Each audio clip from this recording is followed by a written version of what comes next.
Assalamualaikum warahmatullahi wabarakatuh. Salam sejahtera bagi kita semua. Om Swastiastu, Namo Buddhaya, salam kebajikan.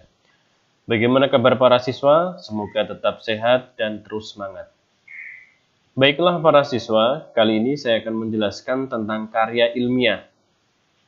Akan tetapi dalam pembelajaran ini, saya akan menjelaskan karya ilmiah secara umum. Yang pertama dimulai dari pengertian karya ilmiah. Dari namanya saja karya ilmiah. Karya ini berdasarkan atau menggunakan langkah yang ilmiah.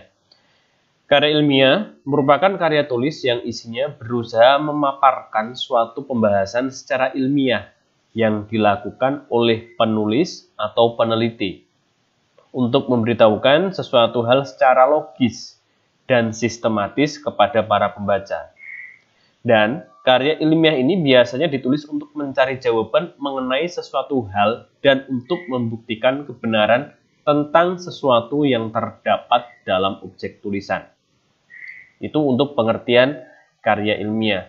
Kemudian untuk tujuan, karya tulis untuk karya ilmiah ini bertujuan untuk mencari jawaban mengenai sesuatu hal dan untuk membuktikan kebenaran tentang sesuatu yang terdapat dalam objek tulisan.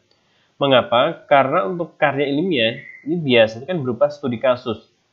Karena nanti ada rumusan masalahnya. Kemudian nanti berusaha untuk dibahas dan nanti akan ada solusi, akan ada simpulan di bab terakhirnya. Kemudian yang berikutnya ada bentuk karya ilmiah. Ada bentuk populer, kemudian ada semi formal dan bentuk formal.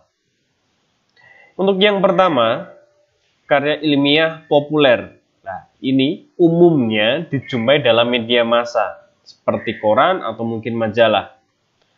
Kemudian, istilah populer ini digunakan untuk menyatakan topik yang lebih akrab, yang lebih familiar, menyenangkan bagi populus atau rakyat, atau disukai oleh sebagian besar orang karena gayanya yang menarik dan bahasanya mudah dipahami. Kalimat-kalimatnya sederhana, lancar, namun tidak berupa senda gurau dan tidak pula bersifat fantasi. Seperti yang banyak ada di koran atau mungkin di surat kabar. Yang berikutnya, ini bentuk yang semi formal. Bentuk semi formal ini bisa dilihat ketika siswa itu membuat makalah. Untuk makalah, biasanya ini hanya ada 3 bab, yaitu pendahuluan, kemudian di bab 1, kemudian ada pembahasan di bab 2, dan simpulan ini di bab 3. Kalau untuk daftar pustaka otomatis nanti sudah ada. Karena setiap yang kita gunakan atau kita kutip itu pasti harus ada daftar pustakanya. Karena jika tidak, kita akan dianggap sebagai plagiasi. Karena mengakui milik orang lain. Kemudian untuk nomor 1, 2, 3, halaman judul, kata pengantar, daftar isi itu otomatis sudah ada.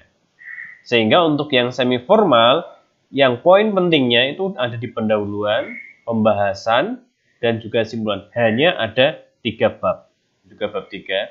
Kemudian yang terakhir, nah ini nanti yang akan kita bahas di materi kelas 11 semester 2 di bab karya ilmiah ini.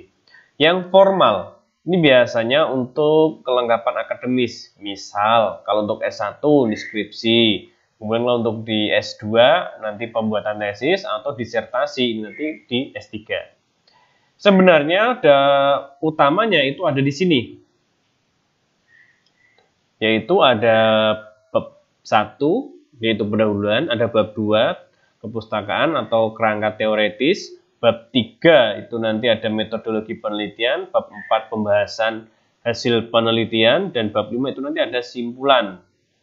Nah, hanya simpulan saja ya. Ada simpulan dan juga biasanya ada saran. Kemudian kalau untuk nomor 1, judul sudah pasti ada. Tim pembimbing, nah ini biasanya kalau siswa berada di sini, ini nanti biasanya akan ada bimbingan. Kemudian yang ketiga ada kata pengantar, yang keempat ini abstrak. Abstrak ini merupakan intisari dari bab 1 sampai dengan bab 5. Jadi abstrak itu dibuat jika bab 1 sampai dengan bab 5 itu sudah selesai. Daftar isi secara otomatis. Daftar pustaka juga pasti harus ada. Lampiran ini nanti digunakan untuk melengkapi kenapa data-data yang dibutuhkan atau data-data yang digunakan pada karya ilmiah formal ini. Jadi kalau untuk karya ilmiah yang populer itu tadi yang ada di koran, di surat kabar. Kalau yang semi formal itu yang biasanya makalah hanya ada 3 bab, bab 1, bab 2, dan juga bab 3. Sedangkan kalau untuk yang formal itu yang ada 5 bab. Bab 1, bab 2, bab 3, bab 4, dan juga bab 5. Nah, yang akan kita bahas nanti di semester ini yaitu karya ilmiah yang formal. Dan ini nanti siswa akan mengerjakan atau menghasilkan satu karya ilmiah yang formal. Demikian siswa penjelasan tentang karya ilmiah secara umum. Untuk kelanjutannya, silahkan nanti simak video berikutnya. Terima kasih dan wassalamualaikum warahmatullahi wabarakatuh.